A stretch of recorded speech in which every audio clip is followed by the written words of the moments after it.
Muy buenas tardes y bienvenidos, queridos amigos, otra vez a una entrevista que yo creo de verdad que va a ser de un gran interés por la información que vamos a manejar. Una información de contraste muy importante porque vamos a ver que a lo mejor lo que nos han contado en estos temas no es realmente lo que nos han contado. Sobre todo debemos de intentar contrastar a nivel de información intuitiva. Muchas veces lo que nos cuentan con documentos que vamos a tener en la mano, ¿qué es la realidad? ¿Cuál es la verdad? En esa búsqueda de esa información. Sobre todo, fijaos en esa sensación que os queda, en esa posibilidad, en que la puerta no se cierra y no se puede abrir un poquito. A lo mejor entra todavía un poquito de información, aunque venga sesgada, y que cuando esa información nos llega, nos plantea otra situación distinta a la que pensábamos que a lo mejor nos habían contado. Vamos a hablar con nuestro querido amigo José Luis Jiménez. Muy buenas tardes, José Luis. Hola, Antonio, buenas tardes. De un documento que has escrito con la seriedad y la objetividad que bien resume tu trabajo, la revelación del Grial viviente, con una serie de connotaciones que tiene este documento, es que es interesantísimo.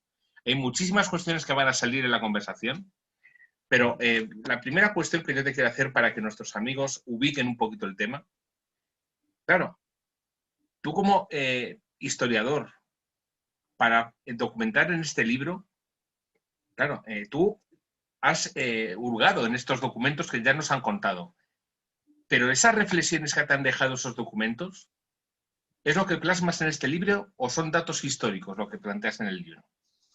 Bueno, hay de todo. El libro que acabas de mencionar, La revelación del Grial viviente, es un libro que cierra, es un libro que además, creo que tú tienes por ahí un ejemplar, Sí, lo tengo, lo tengo. antes me has comentado, es un libro que tiene 700 páginas prácticamente, 690 y tantas, tiene más de 320 fotografías a color y, bueno, toda una documentación que ha sido contrastada y que avalan la información que se da en este libro. Este libro, como te digo, es el tercero de una trilogía, es el que cerraría esa trilogía sobre el personaje de María Magdalena.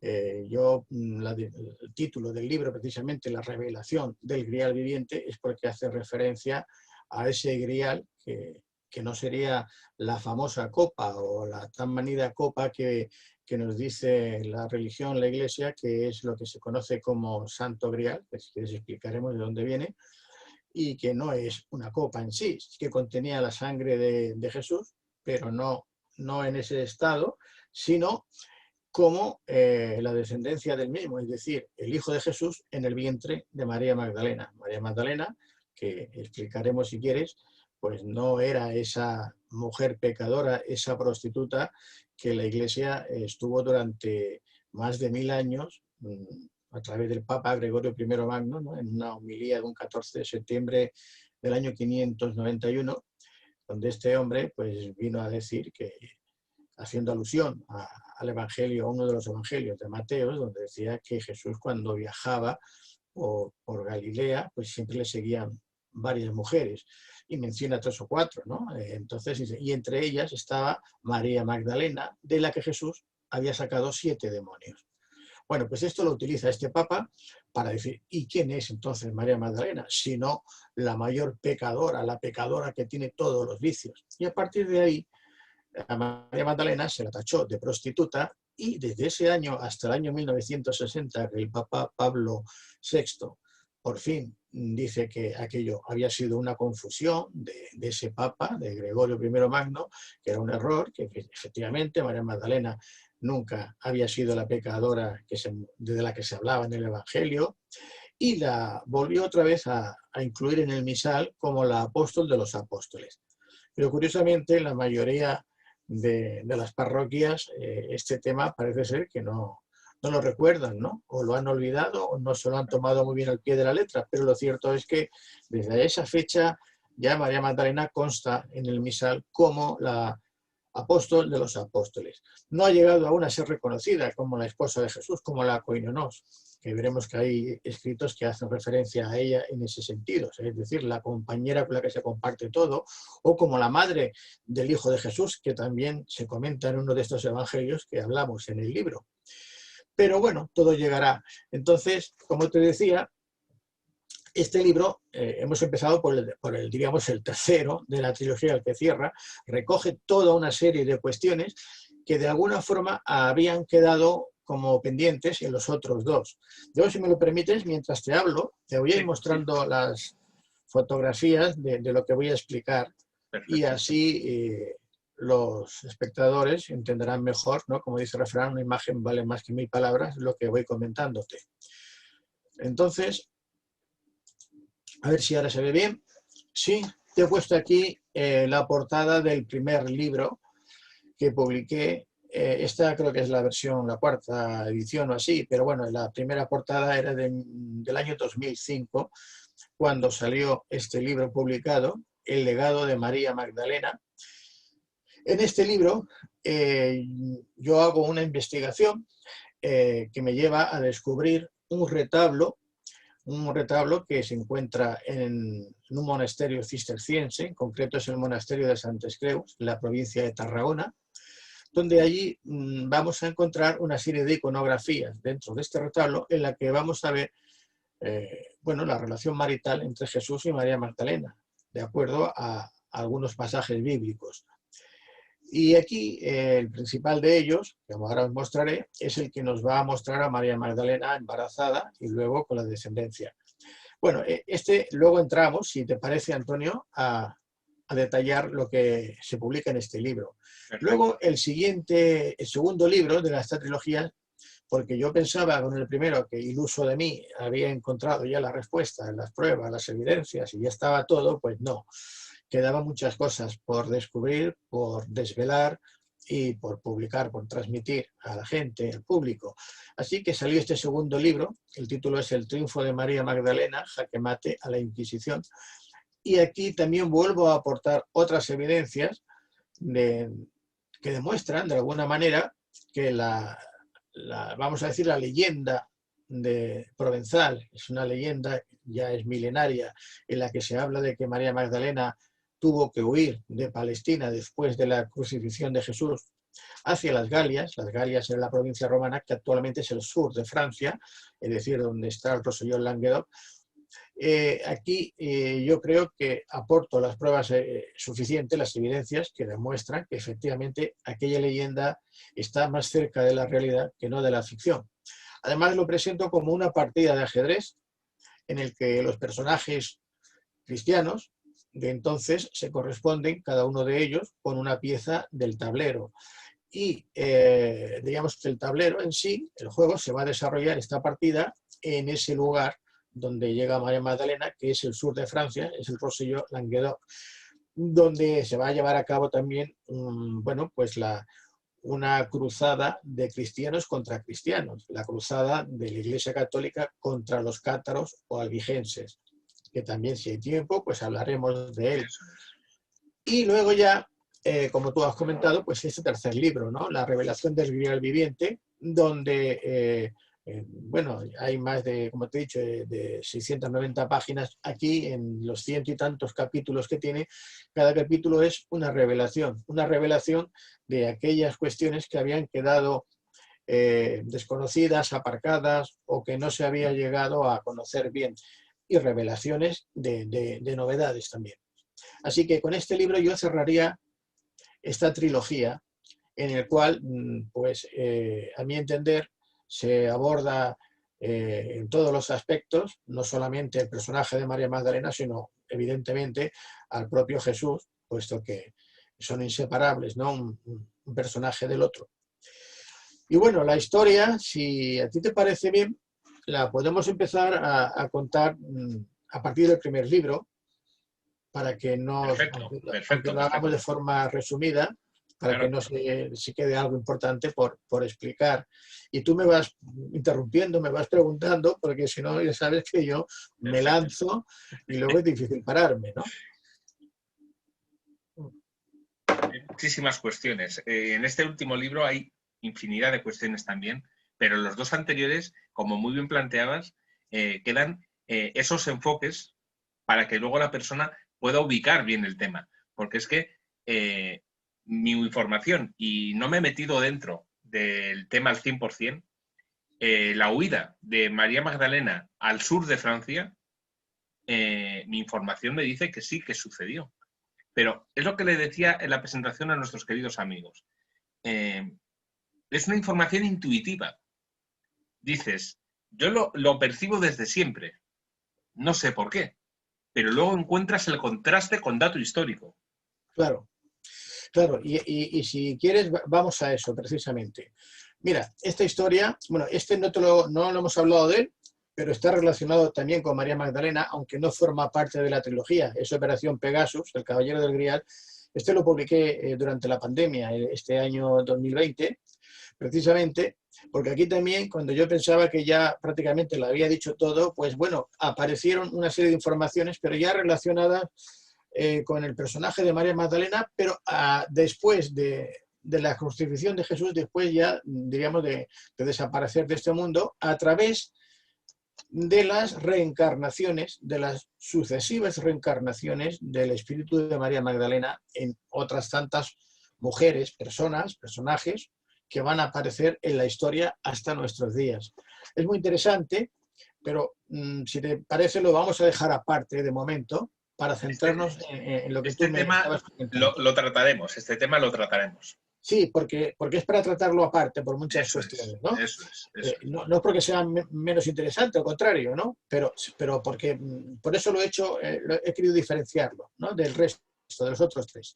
Bien, la historia comienza, bueno, el libro, la historia no va directamente aquí, pero vamos a decir que lo importante, lo que es la prueba, la evidencia de lo que me lleva después de las investigaciones, de los viajes por España, por todo el norte de España, Galicia, luego a Francia, al sur de Francia, a pueblecito de Rennes-le-Château, a varios lugares, hasta conseguir encontrar, a través de varias pistas y señales, el lugar donde yo iba a encontrar esa prueba que yo estaba buscando, ¿no? Esa evidencia física, que es el retablo que te he comentado de Santes Creus. Bueno, pues este es el monasterio de Santes Creus, tal como se puede ver desde una de las diferentes carreteras que hay para llegar a él.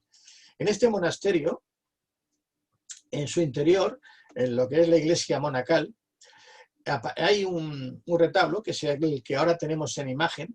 Este retablo está, digamos, dedicado, por decirlo así, a Juan Evangelista, al discípulo Juan Evangelista.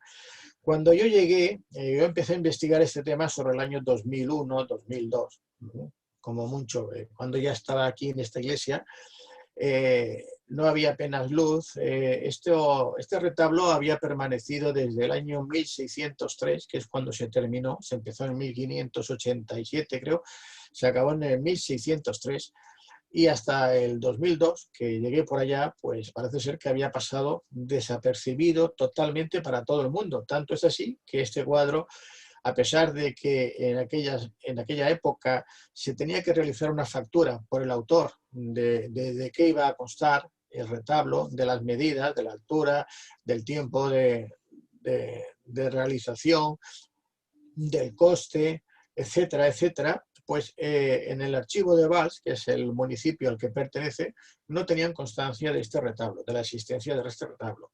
En el Museo Nacional de Cataluña tampoco tenían constancia de ello. Incluso en Madrid, estuve en Madrid investigando en el Patrimonio Nacional, tampoco. Claro, hay que recordar que en el año 1835 en España se produjo lo que se conoce como la desamortización de Mendizábal, y mucho del patrimonio de la iglesia pues pasaron a manos privadas, etc. Pues bien, este retablo, a pesar de que el monasterio estuvo afectado por esta desamortización, no se tocó para nada. Se quedó ahí en una esquinita, ahí a oscuras, y pasó desapercibido para todo el mundo. Bien, cuando yo llegué aquí, en primer lugar me llamó la atención la apariencia del personaje central, este que vemos ahora. Este personaje central, si nos fijamos bien, a pesar de que en los márgenes yo con el puntero, no sé si se ve el puntero que voy Se ve marcando. perfectamente. Bien, pues Sí. esto que vemos aquí en el puntero está en un latín un tanto arcaico, por decirlo así, está haciendo referencia a Juan Evangelista, que es se supone que es el personaje que aparece aquí ahora en pantalla. Pero como vemos, la imagen de él, lejos de ser femenina, varonil, es la imagen femenina de una mujer. Si lo ampliamos un poquito por aquí, vamos a ver ahora, lo voy a ampliar, y aquí vemos cómo efectivamente tenemos un rostro femenino con unos labios rojos, carmesí, tiene, incluso se le ve como una diadema por aquí por el medio, y bueno, está vestido, ¿no?, con la túnica roja que representa a la gran sacerdotisa, que es María Magdalena. Incluso además con la mano vemos que hace un pan mudra, que es un mudra que lo vamos a encontrar en otras representaciones de María Magdalena, que luego veremos también más adelante si hay tiempo, e incluso con el cáliz en la mano, que también se le representa a María Magdalena en la mayoría de las pinturas que hacen referencia a ella, ¿no?, que sería el tarro de los óleos. Bien, bueno, pues vamos a ver, lo vamos a ir pasando. En la siguiente imagen, este retablo, en la parte inferior, tiene una serie de iconografías pequeñas. La central, la que nos interesa ahora, es esta de la crucifixión.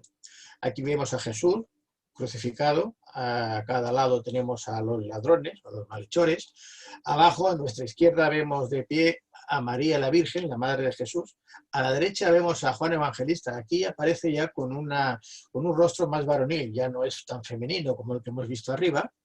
Y en el centro, el personaje central, que no cabe duda de quién es, puesto que está incluso con el pañuelo enjugándose las lágrimas, es María Magdalena. María Magdalena, que si nos fijamos bien, está arrodillada en una posición típica de las mujeres orientales de aquella época, cuando iban a dar a luz, incluso hoy día lo siguen haciendo. Se le nota el vientre muy abultado, hinchado, a punto de dar a luz, e incluso los pezones y un cíngulo que tiene aquí, que es para indicar que está embarazada. Lo voy a ampliar, lo vamos a ampliar aquí. Y aquí tenemos a María Magdalena con mejor detalle. No hay duda de que está embarazada. A mí me decían incluso al principio si lo había pintado yo o si le había puesto un filtro, no sé, aquellas tonterías. Digo, oiga, esto está aquí desde el año 1603, ¿no? Y hasta que no lo descubrí yo, nadie sabía que existía. Bueno, pues como vemos, efectivamente, es María Magdalena, está abrazada a la cruz, tiene los pechos hinchados, incluso se le remarcan los pezones, tiene el cabello pelirrojo, largo, el vientre está a punto de dar luz, muy hinchado, que se le remarca el vientre, o sea, el ombligo del vientre, tiene aquí unos cíngulos, un cíngulo, que esto en aquella época y sobre todo en el Renacimiento italiano, al personaje que iban a pintar los pintores renacentistas italianos, sobre todo le pintaban un cíngulo cuando estaban embarazadas. De hecho, hay cientos de pinturas de cuadros de María Magdalena que se le ve muy embarazada, total, que no hay ninguna duda, y siempre con el cíngulo para remarcar que efectivamente está embarazada. ¿Bien? O sea, que no quepa duda, no solo ya del personaje que es María Magdalena, sino que además está embarazada, en estado avanzado. En la posición que adopta en este caso, esta figura que vemos arrollada de esta manera, es una forma que utilizan, como he dicho antes, las mujeres orientales para dar a luz. No olvidemos que Palestina es Medio Oriente y estaba a punto de dar a luz. Pues todo esto es lo que, y otras imágenes más que ahora veremos, estaba mostrando este retablo que había pasado desapercibido hasta entonces, pues para todo el mundo. Nadie se había dado cuenta, no había constancia en ningún lugar de la existencia de este retablo. De hecho, cuando yo fui estaba todo a oscuras, aquello no se podía ver. Las fotografías que hice eran con película, porque no existían aún las cámaras digitales, o yo por lo menos no podía tenerlas, no tenía ninguna.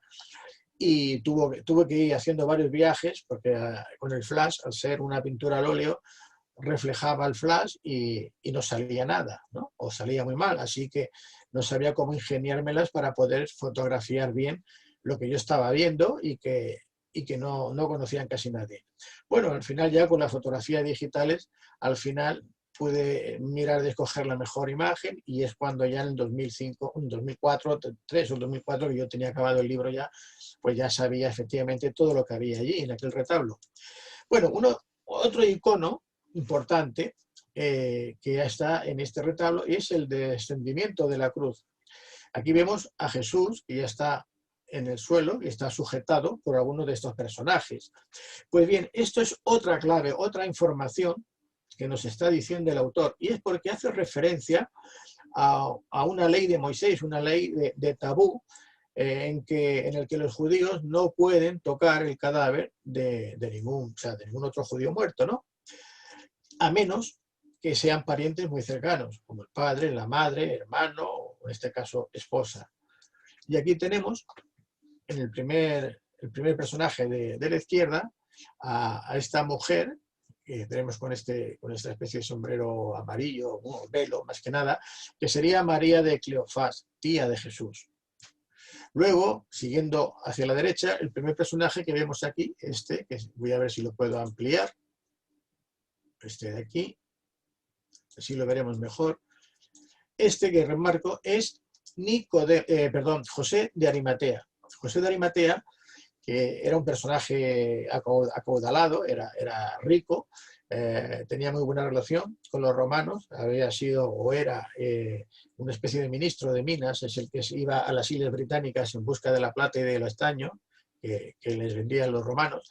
Pues, y lo vemos aquí, era el tío de Jesús, tío segundo, puesto que era el hermano pequeño, el hermano menor de Joaquín, el padre de María la Virgen, la madre de Jesús. Y lo vemos que está sujetando a Jesús también.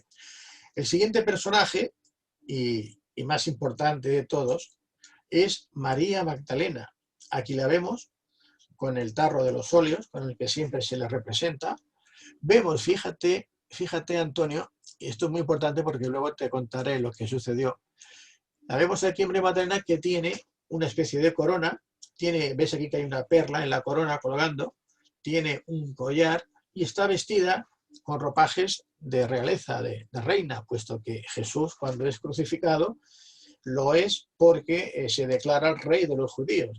No olvidemos el letrero de aquel que se le pone en la cruz, que antes no lo he mencionado, pero que aparece en la otra iconografía, donde dice INRE, Jesús Nazareno, rey de los judíos. Pues bien, María Magdalena está identificada perfectamente, sin ninguna duda, y vemos que además está vestida con ropas de reina o de princesa, que es el rango que ella tiene. A continuación aquí ya vemos a su madre, a María la Virgen, que está sujetada por Juan Evangelista, que aquí también ya fisonomía es varonil, no es la fisonomía femenina que habíamos visto al principio. Abajo, arrodillada, sujetando a Jesús por los pies y el brazo, está otra mujer que es Juana, su tía Juana. O sea, todos los personajes que hemos mencionado son familiares de Jesús, los que están tocando a Jesús o que están próximos a él. Y este personaje que está en la escalera, que está más alejado, este es Nicodemo, también amigo de José de Arimatea, discípulo secreto de Jesús, era un jurista del Sanedrín, del Templo de Jerusalén, y fue, junto con José de Arimatea, los encargados de retirar el cuerpo de Jesús y de llevarlo luego a sepultar al sepulcro que tenía preparado para José de Arimatea, ¿no? O sea que nos está diciendo el autor en este retablo y en esta iconografía que efectivamente María Magdalena tenía que ser esposa de Jesús. Luego hablaremos de los documentos que hablan de ello también. Bueno, aquí aparece ella también, María Magdalena, con una simbología de la cruz, y ya se le muestra cierto embarazo, aunque no tanto como los otros. Aquí ya aparece con la descendencia, es decir, María Magdalena con el pelo largo, rojo, pelirrojo, vamos, la túnica roja de la gran sacerdotisa, y estas dos criaturas que también tienen el cabello pelirrojo y que yo deduzco que son niñas, que son femeninas, porque en aquella época a los niños, a los varones, se les dibujaba, se les pintaba con los atributos sexuales masculinos, Mientras que a las niñas no, a las niñas se les pintaba o bien de forma que no se les viese o de lado o con algo, pero nunca se les iba a poder ver esos atributos pintados, representados. Por eso es por lo que luego ya se me confirmó por otros medios que efectivamente pues eran las dos hijas gemelas de Jesús con María Magdalena.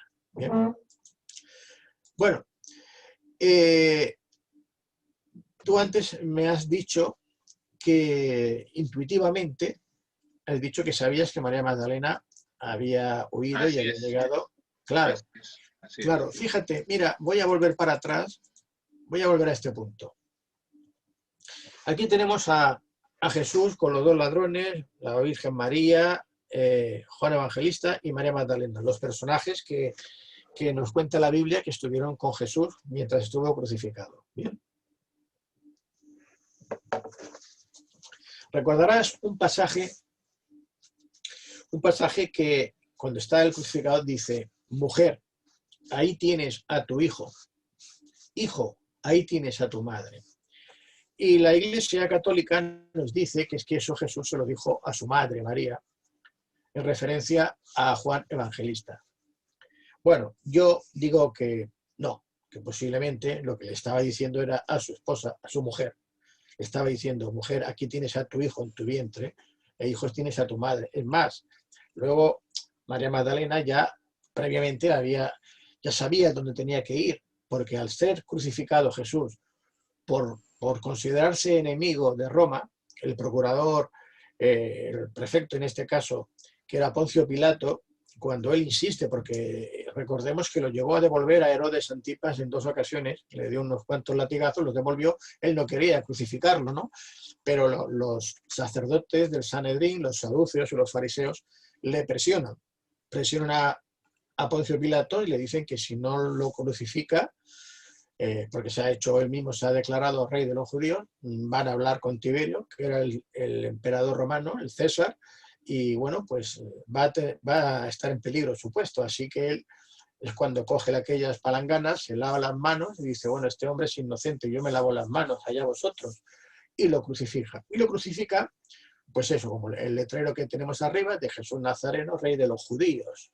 Entonces, si Jesús es crucificado como rey, a su muerte de Jesús, ¿quién pasa a ser rey? El Hijo. El Hijo que está en el vientre de María Magdalena. ¿Y por qué se llama santo o sangrial? Pues porque al ser sangre real del rey, la sangre es real, la palabra luego con el uso se fue deformando a santo grial o sangrial, pero María Magdalena llegó, y ahora hablaremos con más detalle, a la provincia romana de las Galias, el sur de Francia, incluso fue hasta el norte de lo que es Cataluña, y aquí se hablaba el idioma occitano o catalán antiguo, para que me entendáis, donde la palabra sangre es S-A-N-G, sang, y real o reial, se escribía reial. O sea que la sangre real, escrita en occitano, era sangrial, si unimos las dos palabras.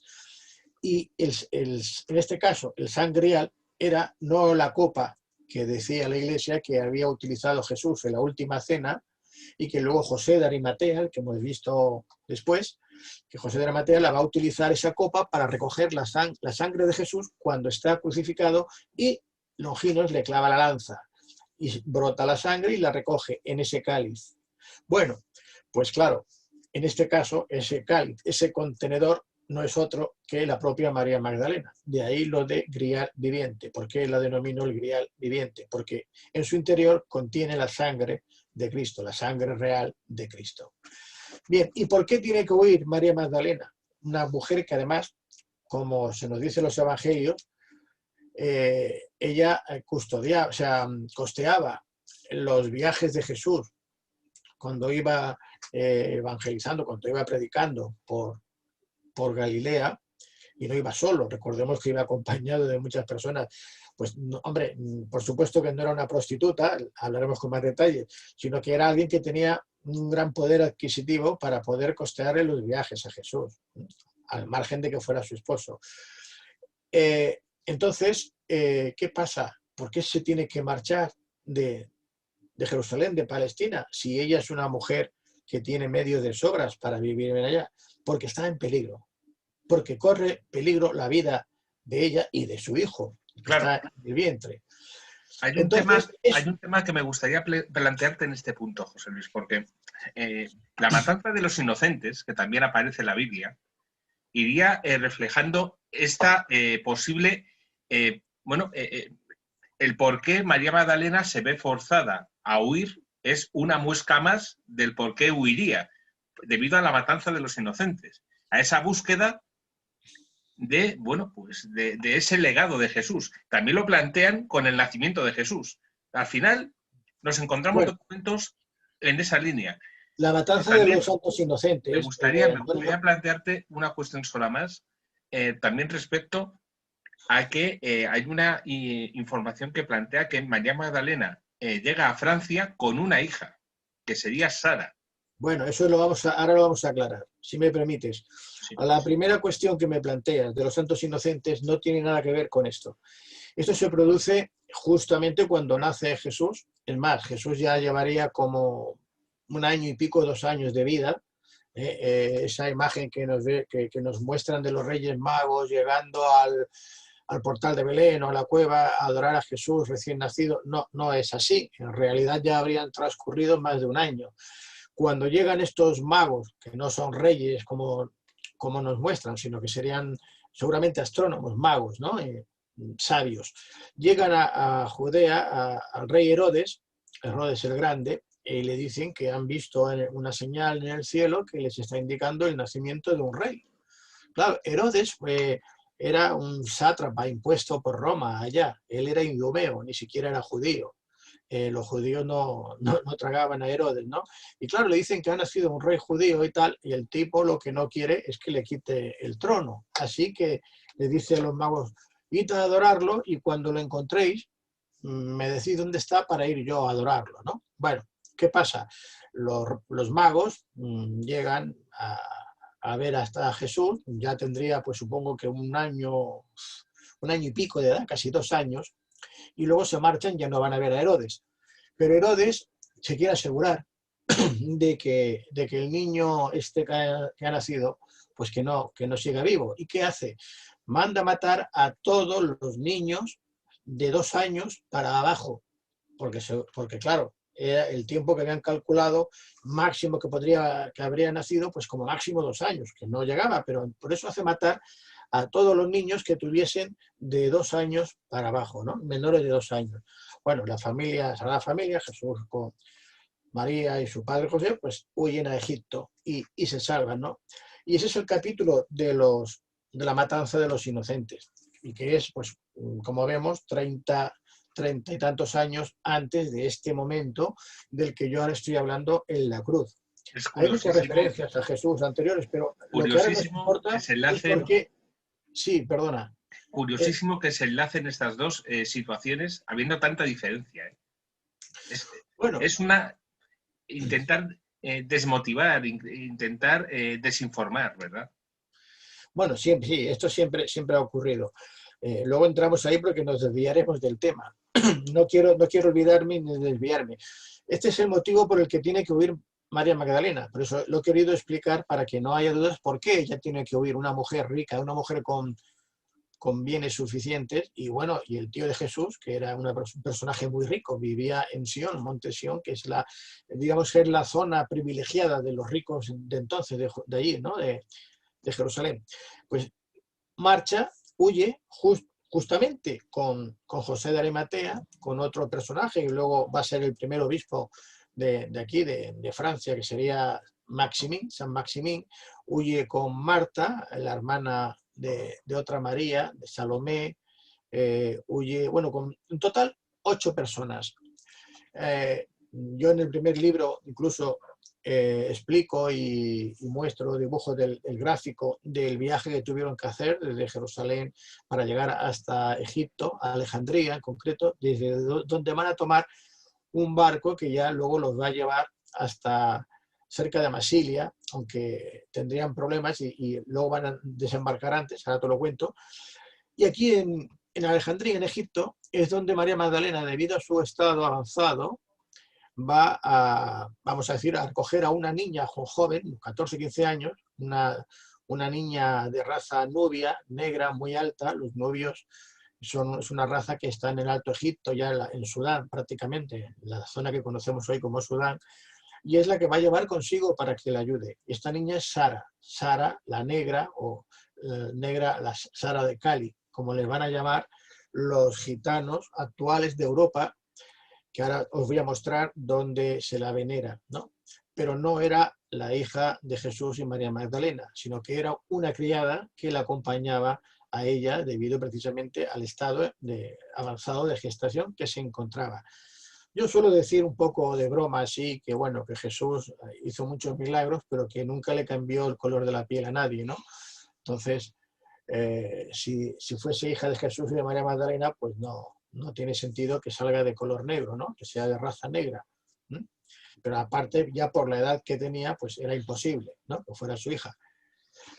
¿Tenemos constancia de ello? Sí. Vamos a ir a esto. Vamos a volver otra vez. Ya estamos en este pueblecito. Esto que te muestro ahora es una iglesia del siglo X, del X al XII.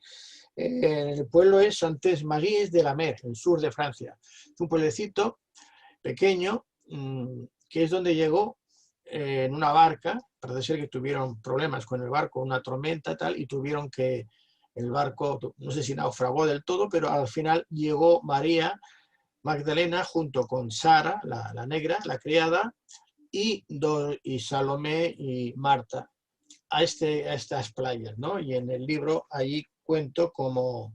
Esto lo cuento en el segundo libro, perdona, ¿eh? Esto ya estamos en el segundo libro, en el Triunfo.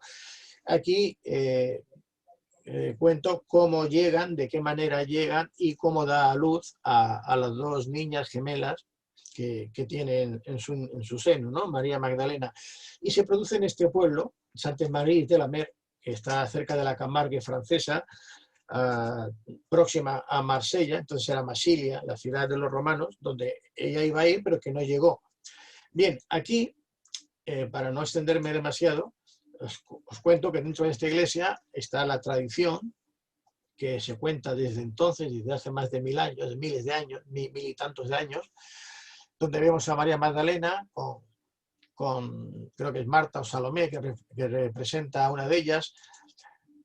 Aquí tenemos pinturas incluso antiguas que también nos cuentan de esto. Y esta es la capilla de María Magdalena. Aquí vemos que hay cientos de devotos. Como te digo, hay una veneración tremenda por María Magdalena en esta zona, ¿no? Sobre todo en esta parte del sur de Francia. Y una capilla, debajo, una cripta, es esta la cripta, donde vemos que están representadas la que sería Sara, María Magdalena y la otra María Salomé. Y aquí vemos a la imagen de Sara la Negra, la que tú me preguntabas. Esta es la patrona de los gitanos.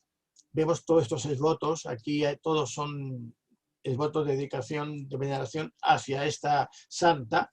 No es una santa, diríamos, contemplada por la Iglesia Católica, pero para los gitanos sí que lo es. Y entonces, todos los años, un 24 de mayo, vienen gitanos de todas partes de Europa, sobre todo del este, toman a esta efigie de Sara la Negra y en una procesión la llevan hasta la playa, hasta el mar. La introducen dentro del agua y luego la vuelven a sacar y la vuelven a traer otra vez aquí. Bueno, es todos unos rituales que los hacen en esta semana, normalmente del 24 de mayo de cada año. Todos los gitanos de Europa, bueno, todos, la mayoría sobre todo de esta parte de allá, ¿no? Es una tradición milenaria. Por eso te decía que, bueno, existe esa confusión y hay quien dice que si María Magdalena era la hija que iba. No era la hija, era la criada. Y como ves aquí, bueno, ya está representada de color negro, era una muy alta porque era de la raza nubia y era una chica negra de unos 14, 15 años. Bueno, María Magdalena va a realizar, vamos a decir, continuar con su misión, predicando, llevando el Evangelio por estas tierras. Se va a mover entre lo que es Marsella, hay pinturas, retablos que nos muestran todo lo que sucedió en aquella época. En el segundo libro todo esto está aportado con detalles. Y cuando fallece, cuando muere, el que había acompañado con ella, que se llamaba Maximin, es un personaje que aparece ya en el primer libro y va a continuar después, es el que se va a encargar de guardar los restos de María Magdalena. Su sepultura va a quedar en este pueblo, San Maximín, se llama así precisamente, y en su lugar, que es donde ahora vemos esta basílica, se va a construir esta basílica en su honor y donde estaba el sepulcro de María Magdalena. Los primeros años estaba custodiado por diríamos, los monjes del lugar. Luego intervino una orden de Juan Casiano, los casianistas. Los casianistas van a estar custodiando exclusivamente el sepulcro de María Magdalena hasta el año 1279, en que va a aparecer el príncipe Carlos d'Anjou, que luego sería rey de Sicilia y también tendría relación con España, y va a decir que él va a encontrar la tumba de María Magdalena con los restos de ella. Porque hasta entonces se decía que los restos de María Magdalena estaban en la ciudad de Béziers, en norte de Francia. Pero eso no era cierto.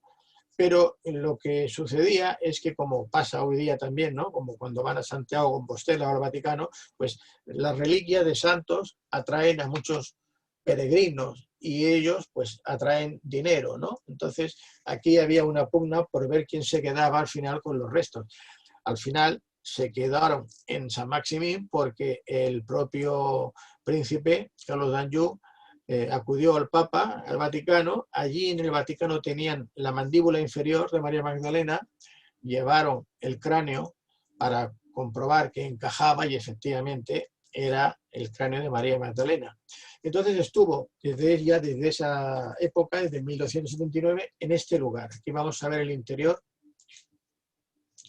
Este es el interior de la Basílica, María Magdalena. Aquí ya es bajando unas escaleras hacia la cripta, donde se encuentra. Y este sarcófago que vemos aquí, lo voy a ampliar, este de aquí, que vemos ahora aquí en el centro. Este es el sarcófago donde estaban los restos de María Magdalena. Perdón, tengo la boca seca. Este sarcófago fue traído en el siglo IV, después de que la Iglesia católica, apostólica y romana pasase a ser la religión del Imperio Romano. No olvidemos que cuando muere Jesús, uno de los que luego van a ser sus seguidores, porque no llegó a ser discípulo de Jesús ni a conocerlo, que era Saulo de Tarso, precisamente él perseguía a Jesús y a sus discípulos, porque este era un fariseo muy, muy radical. Bueno, se cae del caballo, nos cuenta la Biblia que entonces da un golpe en la cabeza y dice, venciste en Nazareno a Jesús, ¿no? Que le llamaba Nazareno porque no fue que naciera en Nazaret, sino porque pertenecía a la secta de los nazareos o nazaritas, que es otro tema que si hay tiempo lo tocaremos. Bueno, pues este es que luego dice ya, cuando ya se convierte, por decirlo así, en cristiano, no existía aún la palabra cristiano, no habían seguidores, él dice, dejad ya de seguir al Galileo, al nazarita, al nazareno, y ahora hay que seguir al Christos. Al Christos, que es una palabra en griego, que vendría a significar escogido, y es a partir de entonces que a estos seguidores de Saulo de Tarso, alias San Pablo, lo vamos a conocer como San Pablo, se le van a llamar cristianos. Entonces, esta secta de judíos, cristianos, porque no olvidemos que Jesús y todos eran judíos, ¿no? Jesús no era cristiano, era judío, pues van a ser, diríamos, van a formar ya una considerable cantidad ya de personas, ¿no? Cada vez son más, y entonces el emperador Constantino I, que acababa de ganar la batalla del Puente Milvo contra el César de Oriente, necesitaba unificar todo el imperio y le va muy bien esta religión, esta doctrina de estos cristianos, para apropiársela y hacer que sea del imperio, ¿no? De hecho, se va a crear esta religión como un sincretismo entre la religión pagana del Solis Invictus, de la cual Constantino era el sumo pontífice. El Solis Invictus es adoración al sol, es una religión pagana, y él era el sumo pontífice de esta religión pagana.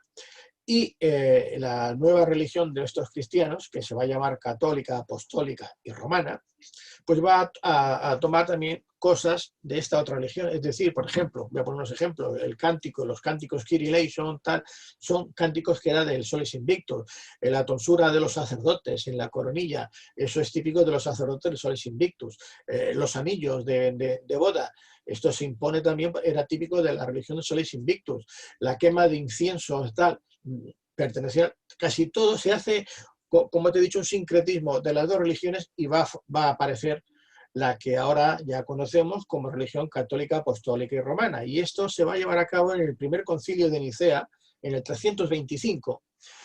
Y bueno, para no profundizar ni extenderme mucho en este concilio, aquí es donde se va a crear lo que se conoce el credo niceno, ¿no? Para evitar discusiones, que todos estén de acuerdo, aunque van a haber las primeras diferencias y las primeras...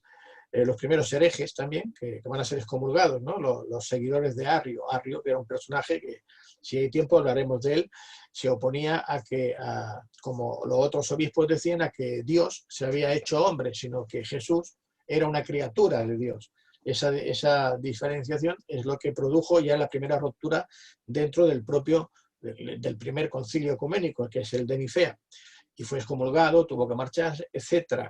Bueno, pues ya en ese siglo, estamos hablando del siglo IV, a mitad aproximadamente, es cuando estos cristianos que ahora forman parte de la religión oficial del Imperio Romano, tienen esa capacidad, tanto económica como administrativa, de poder trasladar desde las canteras imperiales del Mar de Mármara en Constantinopla, que era la capital de entonces del Imperio Romano, un sarcófago, que es este que tenemos aquí, son 2 metros y pico por 1 metro y pico de alto, pues casi otro metro, de mármol de una sola pieza, de un granulado muy fino que solo existe en esas canteras, en ninguna otra parte del mundo. Y ese es el sarcófago que se traslada a este lugar desde lo que ahora es Turquía hasta el sur de Francia. Como comprenderás, si fuese una prostituta, aunque esto no lo llega a decir el Papa hasta el año 591, estamos hablando del año 340-50, ¿no? Aún en esos tiempos María Magdalena aún era considerada la apóstol de los apóstoles, la persona que, diríamos, que representaba más el mensaje de Jesús, ¿no? Por eso tiene ese sarcófago aquí, en este lugar, donde permaneció hasta el siglo XVII, justamente cuando se llevó a cabo la construcción, la confección de ese retablo de Santes Creus, que veréis que tiene mucha relación ese retablo con todo esto de María Magdalena. Y es porque hubo un papa allí que, ahora no recuerdo el nombre de él, ya me vendrá a la memoria, que bueno, decidió separar el cuerpo de María Magdalena, guardar en un relicario lo que es el cráneo y el resto del cuerpo en el sarcófago. Nadie sabe por qué, aunque yo sí que intuyo las razones, que ahora me lo explicaré. Entonces, vamos a ver si puedo cambiar el siguiente y te voy indicando. Esto es lo que permanecería desde el origen, donde estarían los restos de María Magdalena, hasta la llegada a la Revolución Francesa, hasta el 1779, 1789, ¿no? Aquí los soldados franceses saquean todo esto y desaparece los restos de María Magdalena y el cráneo. El cráneo, que por cierto ahora actualmente está dentro diríamos, esto es una especie de relicario grande donde está custodiado. Esta sería la imagen de María Magdalena, la tengo digitalizada para que se vea bien. Hasta aquí permanecería hasta esta fecha en que desaparece. Como claro, el hecho de que María Magdalena estuviera enterrada ahí, los restos, eso atraía a muchos, bueno, pues a muchos fieles, ¿no? Y gente que iba a conocer, y todo ello pues conllevaba también unos ingresos económicos muy importantes, ¿no? Pues a los 20 años dicen que han encontrado el cráneo, que ha aparecido, y es cuando lo colocan en este lugar, en este relicario, que también lo sacan en procesiones en estas fechas que te digo. Personalmente no creo que sea el relicario de María Magdalena, por varias razones, que también lo explico en el segundo y el tercer libro, puesto que bueno, se va a producir justo en esas fechas de 1659 lo que se conoce como el Tratado de los Pirineos, que es cuando el rey Borbón, el rey que luego será el rey de España, y su primo, el rey de Francia, Luis, no recuerdo el número de... bueno, para que no haga la guerra Francia a España, le cede los territorios de lo que es Cataluña Norte, lo que es ahora la parte del Rosselló, el Languedoc, bueno, el Midi, prácticamente todo aquello pertenecía a lo que era la corona de Aragón, que es el norte, era el norte de Cataluña, y la corona de Aragón. Entonces todo eso se pierde, se le cede a los franceses, ¿no? Y los nobles catalanes que vivían allá tienen que marcharse porque el rey francés no les permite utilizar la lengua catalán ni sus fueros, que tenían sus propios fueros, etc. Y tienen que marcharse. Al marcharse, muchos de ellos lo hacen llevándose los restos que tenían ya de María Magdalena. De hecho, años antes, 3 siglos antes, en el 1319, 1300, bueno, después de que los caballeros templarios, la orden fue eliminada por el rey francés Felipe IV el Hermoso, Philippe le Bel, y el Papa Clemente V, los caballeros templarios huyeron una parte de ellos, otro día hablaremos de dónde fueron el resto, se quedaron en la corona de Aragón, precisamente en la orden que se creó profeso por el rey Jaume II de Aragón, Jaime II, en la orden de Montesa, que es donde van a acoger a estos caballeros templarios. Y esta orden estaba digamos, pertenecía, relacionada con el monasterio que se fundó en el 1319 de Santes Creus. Y es aquí donde van a dejar constancia los descendientes de estos caballeros de este retablo, donde nos está contando esta historia que conocían los cátaros, los caballeros templarios y los cristianos gnósticos desde hacía ya pues más de 1000 años, ¿no? Ahí es donde va a quedar esta constancia de esta historia mediante estas iconografías a modo de cómic. Y te decía lo de María Magdalena porque cuando Carlos d'Anjou dice que descubre el resto de María Magdalena aquí en San Maximín, pues es como que surge una moda entre estos reyes, los Borbones sobre todo, de hacerse relicarios con pedazos de los restos de María Magdalena.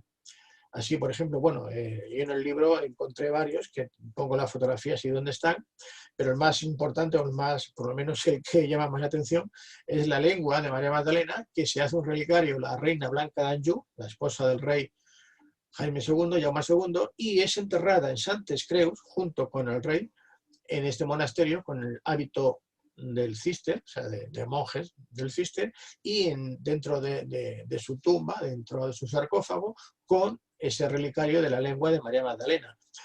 Esto lo hicieron otros tantos obispos y personajes con otras partes del cuerpo, con lo cual, pues actualmente, si hay un lugar donde pueden haber quizás acumulados más cantidad de restos de la santa, de María Magdalena, es este monasterio de Santes Creus, donde, por cierto, hay una tumba que se llama Magdalena y tal, que en el libro ya explico y narro cómo llego a todas esas conclusiones.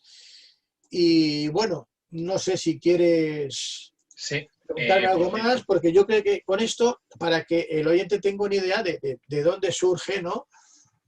Lo que hemos estado hablando de por qué María Magdalena pues no era la prostituta y sí, en cambio, era la esposa de Jesús, que por cierto, no lo he mencionado, pero hay los evangelios que conocemos, ahora conocemos más, pero antes solamente eran los 4 evangelios canónicos que formaban el canon, los que la Iglesia autorizó en ese concilio de Nicea, que era el evangelio de Marcos, el evangelio de Lucas, el evangelio de Mateo y el de Juan. Los 3 primeros, Marcos, Lucas y Mateo, se conocen como los evangelios sinópticos, es decir, que los 3 tienen, diríamos, el mismo estilo, ¿no? Vienen a decir lo mismo, son muy semejantes.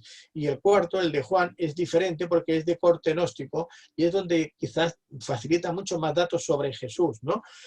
Pero existían otros evangelios o manuscritos tan antiguos o más incluso que estos, que son los que el Vaticano dio como válidos para el canon, que hoy día los conocemos como los evangelios apócrifos. Estos documentos fueron destruidos justamente cuando se llevó a cabo el concilio de Nicea, porque se mandaron quemar, destruir todos aquellos documentos que no les interesaba a la religión del Imperio Romano, porque no decían lo que ellos querían que se tenían que decir. De hecho, falsificaron luego y modificaron algunos de estos evangelios. Y no habríamos tenido constancia de ello y no habríamos sabido nada si no es porque en el año 1945, en un pueblecito de Egipto que se llama Nag Hammadi, se encuentran en unas vasijas 13 rollos donde vamos a encontrar estos evangelios apócrifos, llamados apócrifos por la Iglesia, porque no los reconoce, pero que nos están hablando de Jesús, de un Jesús humano, de un Jesús mucho más humano y con datos que en los otros evangelios, evidentemente, algunos sí que corresponden, otros no. Y es gracias a esto, a este descubrimiento, que, por ejemplo, en el evangelio de Felipe, evangelio apócrifo, nos dicen 3 eran las mujeres que siempre caminaban junto al Señor, es decir, con Jesús, que son las 3 que hemos visto en el descenso de la cruz, que es María, la de Cleofás, que es su tía, dice María, dice, como su amiga, dice María la Virgen, su madre, que es su madre, y María Magdalena, que hace de amiga, de madre y de koinonos. Koinonos, que es una palabra traducida del arameo al griego, que viene a significar la persona con la que se comparte todo, la compañera, es decir, la esposa. Claro, esto no interesaba que se conociera, ¿no? Por eso se intentó destruir. Pero en ese mismo evangelio, en otro apartado, nos dice, existe el misterio del Hijo del Hombre, Jesús se hace llamar a sí mismo el Hijo del Hombre, y el misterio del Hijo del Hombre, es el misterio del Hijo de Jesús. Dios le da a él, a Jesús, la facultad de crear, pero Jesús tiene también la de engendrar. Es decir, que aunque Jesús, Dios le haya dicho que puede crear y hacer, pero él lo puede crear, es decir, lo engendra, ¿no? Al Hijo.